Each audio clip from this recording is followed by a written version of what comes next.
Assalamualaikum warahmatullahi wabarakatuh. Berjumpa lagi dengan Bu Wida. Pada kesempatan kali ini, Bu Wida akan menjelaskan tentang adaptasi dan ciri khusus hewan dan tumbuhan.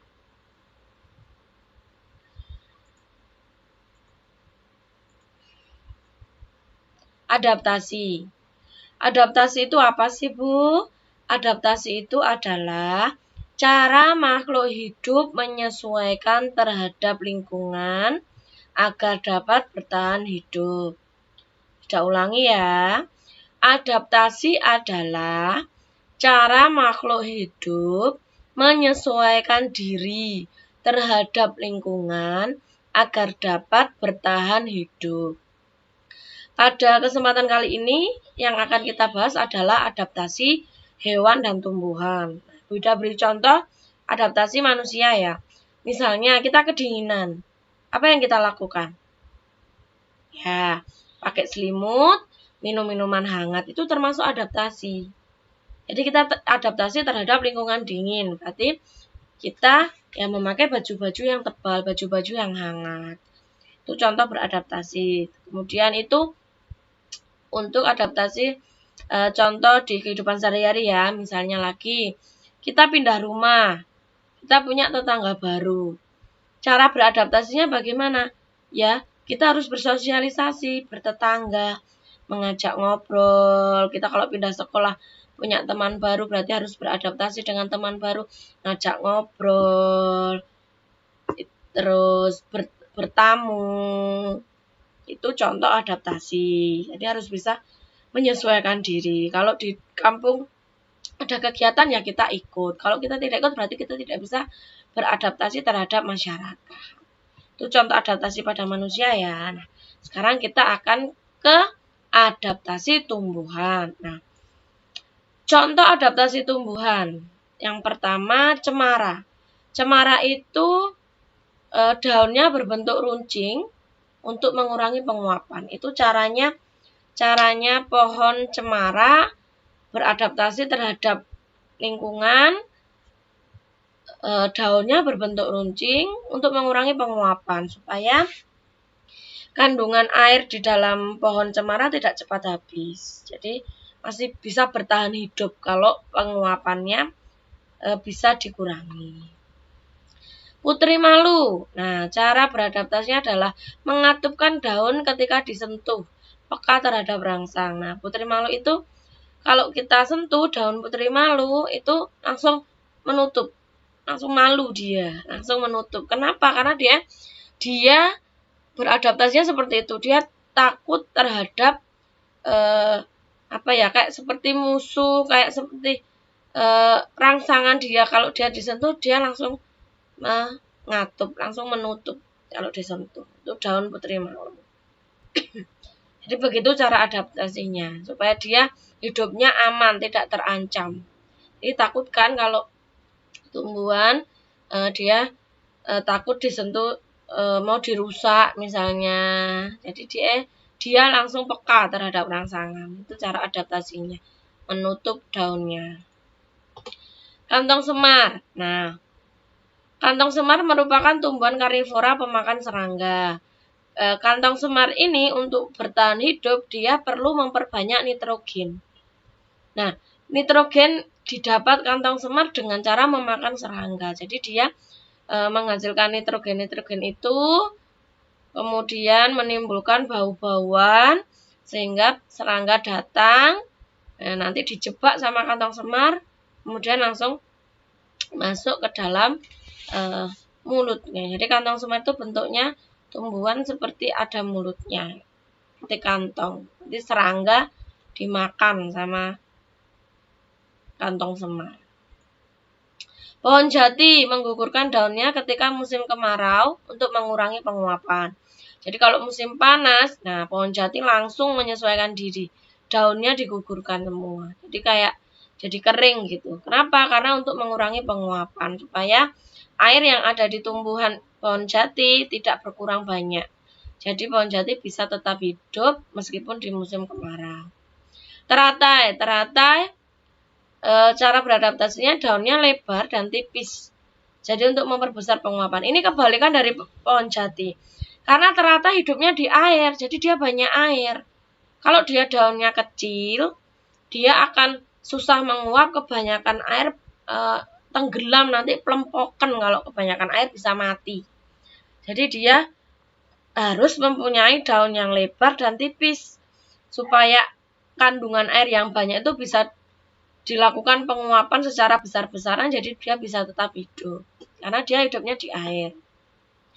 Kemudian teratai memiliki batang yang berongga untuk pernapasan dan untuk mengapung di dalam air. Jadi batangnya berongga. Kaktus. Kaktus memiliki akar panjang untuk menyerap air karena kaktus hidupnya di daerah kering ya.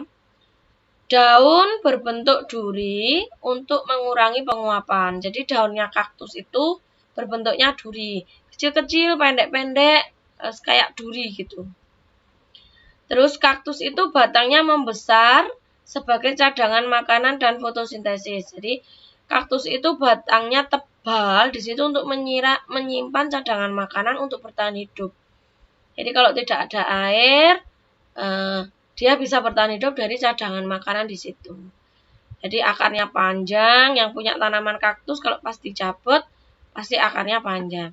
Kemudian daunnya berbentuk duri, supaya penguapannya kecil. Kemudian batangnya tebal, besar, untuk menyimpan cadangan makanan. Nah, sekarang adaptasi hewan.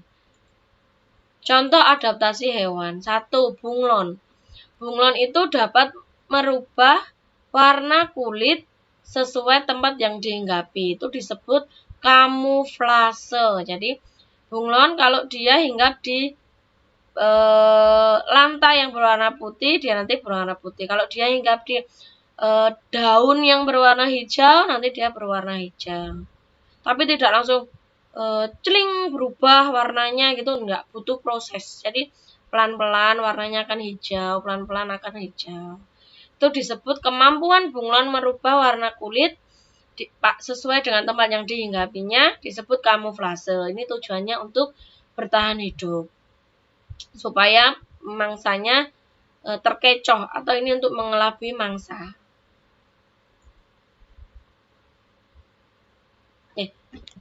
Bukan mengelabui pemangsa ya. Jadi nanti kalau ada hewan predator yang mau makan bunglon, nggak bisa lihat, oh dipikirnya daun. Jadi dia merubah warna kulit mirip daun supaya predator-predator pemangsa dia tidak tahu kalau dia menyamar, kamuflase. 2. Lalat bunga yang menyerupai tawon untuk menghadapi predator. Nah, itu namanya mimikri. Lalat bunga itu mukanya, bentuknya mirip tawon untuk mengelabui predator. Jadi predator kan takut dientup sama tawon. Ya, jadi itu namanya mimikri, beda dengan kamuflase. Kalau kamuflase itu hanya mengubah warna kulit saja. Kalau lalat bunga itu menyerupai tawon, jadi itu disebut mimikri, mengubah bentuk anggota tubuh kayak bentuk muka, atau ada hewan yang mukanya seperti singa, diubah gitu seperti singa. Nah, jadi predator-predator takut. Itu namanya mimikri. Kalau mengubah bentuk wajah, bentuk tubuh, itu mimikri. Kemudian cicak melepaskan ekornya untuk mengelabui musuh. Nah, ini namanya autotomi. Autotomi artinya memutuskan bagian tubuhnya untuk mengelabui musuh. Nah, kalau cicak memutuskan ekornya, bukan kepalanya loh ya, ekornya. Jadi ketika dia dikejar-kejar sama kucing misalnya, dia lari, ekornya diputus. Nah, si kucing itu pasti bermain ekornya cicak, padahal cicaknya udah lari. Itu sama tujuannya seperti bunglon, itu mengelabui musuh supaya musuh mengiranya ekornya itu adalah cicak, padahal cicaknya udah lari. Nah, kemampuan autotomi memotong bagian tubuh untuk mengelabui musuh atau melepaskan bagian tubuh untuk mengelabui musuh. Kalau cicak ekor ya, itu disebut autotomi. Nah, nanti perlahan-lahan ekornya cicak itu akan tumbuh lagi. Nah, itulah cara adaptasi cicak. Kemudian terenggiling, cara adaptasinya adalah menggulungkan tubuhnya berbentuk spiral. Jadi terenggiling kalau sudah terancam langsung menggulung. Tubuhnya digelindingkan, digulung membentuk spiral. Kuskus. Ini hewan yang mengeluarkan bau kentut. Dia cara beradaptasinya ada musuh, langsung kentut. Baunya sangat menyengat, jadi musuhnya takut kebauan. Nah, itu tadi adalah cara beradaptasi hewan dan tumbuhan. Sekarang kita belajar tentang ciri khusus hewan dan tumbuhan. Ciri khusus artinya keunikan dan keistimewaan yang dimiliki makhluk hidup. Jadi ciri khususnya hewan dan tumbuhan itu apa sih? Kita pelajari ya. Ciri khusus tumbuhan. Nah, ciri khusus tumbuhan. Yang pertama, bambu. Bambu itu memiliki bulu halus dan tajam pada batangnya yang dapat menimbulkan gatal-gatal karena mengandung toksin taksipilin. Jadi kalau kita memegang pohon bambu, kita pasti akan kena bulu halus dan tajam dan lalu kita akan gatal. Itu ciri khususnya dimiliki oleh pohon bambu, karena pohon kelapa tidak punya, pohon-pohon yang lain tidak punya. Itu dimiliki oleh bambu. Mawar memiliki duri pada batangnya untuk melindungi diri dari musuh. Bunga rafflesia itu ciri khususnya adalah baunya. Baunya yang menyengat. Nangka, ciri khususnya adalah getah yang lengket. Nah, ciri khusus hewan. Ciri khusus hewan, contoh yang pertama adalah cicak, mempunyai perekat pada kakinya untuk menempel di dinding. Nah, kalau cicak melakukan autotomi, memotong ekornya, melepaskan ekornya, itu adalah adaptasi. Tapi kalau cicak punya perekat di kakinya, bisa nempel di dinding untuk jalan, itu adalah ciri khusus. Tidak semua hewan punya perekat di kaki, bisa nempel tembok. 2. Bebek memiliki selaput pada kakinya, digunakan untuk berenang di air. Cumi-cumi mempunyai cairan tinta hitam. Ini akan keluar ketika dia terancam. Ketika di air, dia dikejar musuh. Nah, dia akan mengeluarkan tinta hitam, terus musuhnya kan terkena tinta, tidak bisa melihat, dia nanti terus bersembunyi. Walang sangit, ciri khususnya adalah mempunyai bau yang khas. Baunya ya busuk gitu, baunya gak enak. Kelelawar mempunyai kemampuan ekolokasi, mendeteksi benda di sekitar untuk menentukan arah terbang dengan suara atau bunyi pantul. Jadi kelelawar ini keluarnya pada malam hari. Dia tidurnya menggantung ya, terbalik ya, kakinya yang di atas, yang nempel sama langit-langit sama tembok. Ini biasanya kan ada di rumah-rumah kosong, di goa-goa. Nah, kelelawar itu mempunyai kemampuan ekolokasi. Jadi ketika dia terbang, dia langsung bisa, wah nanti aku kalau terlalu ke kiri aku nabrak. Dia nggak sampai nabrak sudah belok ke kanan. Karena dia punya kemampuan ekolokasi, bisa mendeteksi benda-benda di sekitar dia. Lumba-lumba, ciri khususnya adalah mengeluarkan bunyi ultrasonik. Nah, bunyi ultrasonik itu tidak bisa kita dengar. Jadi hanya didengar oleh hewan-hewan tertentu. Salah satunya adalah lumba-lumba. Nah, lumba-lumba ini mampu mendengar suara ultrasonik. Lumba-lumba ini baik untuk terapi untuk anak-anak yang berkebutuhan khusus, untuk terapinya ibu hamil, karena lumba-lumba punya kemampuan, dia mampu mengeluarkan bunyi ultrasonik. Jadi bunyi ultrasonik itu bunyi yang dikeluarkan lumba-lumba dan tidak semuanya bisa mendengar. 7. Unta memiliki punuk untuk menyimpan cadangan makanan. Jadi punuk unta ada yang berpunuk 1, ada yang berpunuk 2 ya, unta ya. Burung hantu. Nah, keistimewaannya adalah dapat memutar kepala 180 derajat. Jadi bisa memutar kepalanya. Ini untuk mengawasi musuh-musuhnya. Nah, hiena merupakan hewan yang pintar. Kamu pernah nonton film Simba atau tidak? Film Simba yang singa itu loh, anak raja singa. Di situ ada hiena. Hiena yang sedang menakut-nakuti si Simba, si anak singanya, si anak raja hutannya. Ketika hiena yang datang satu, tiba-tiba datangnya banyak. Ketika mau berperang. Nah, hiena itu pintar sekali karena dia punya keunikan bahwa hiena itu dapat menghitung jumlah penyusupnya, jumlah musuhnya yang datang ke wilayahnya. Jadi dia ketemu musuhnya. Dia bisa tahu, oh musuhku itu 10, 100, 1000. Dan dia bisa memperkirakan dia butuh bantuan berapa untuk mengusir musuhnya itu. Nah, dia ada musuh datang. Dia bisa, oh ini di belakang ini ada 100. Berarti aku butuh teman-teman 50 saja sudah bisa mengusir. Dia bisa memperkirakan itu. Pinter ya, hiena ya. Nah, setiap hewan pasti punya kelebihan dan kekurangannya masing-masing. Sekarang manfaatnya tumbuhan. Kita tadi sudah belajar tentang cara beradaptasinya tumbuhan, atau ciri khusus tumbuhan. Sekarang kita belajar tentang manfaatnya. Manfaat tumbuhan bagi manusia di lingkungan atau bagi lingkungan. Tumbuhan bagi manusia dalam lingkungan dan lingkungan. Tumbuhan sebagai bahan makanan. Bagian tumbuhan yang dapat digunakan untuk bahan makanan itu ada batang, daun, bunga, buah, dan biji. Batang misalnya tebu, kan batangnya, singkong, ketel, singkong ya, bukan, batang, wortel.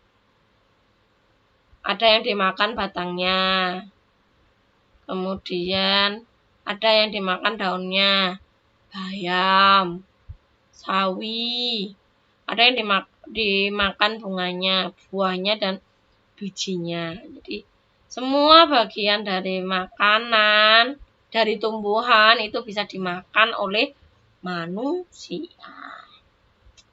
Tumbuhan sebagai bahan sandang. Nah, serat kapas. Serat kapas digunakan untuk membuat kain katun, kain yang menyerap keringat.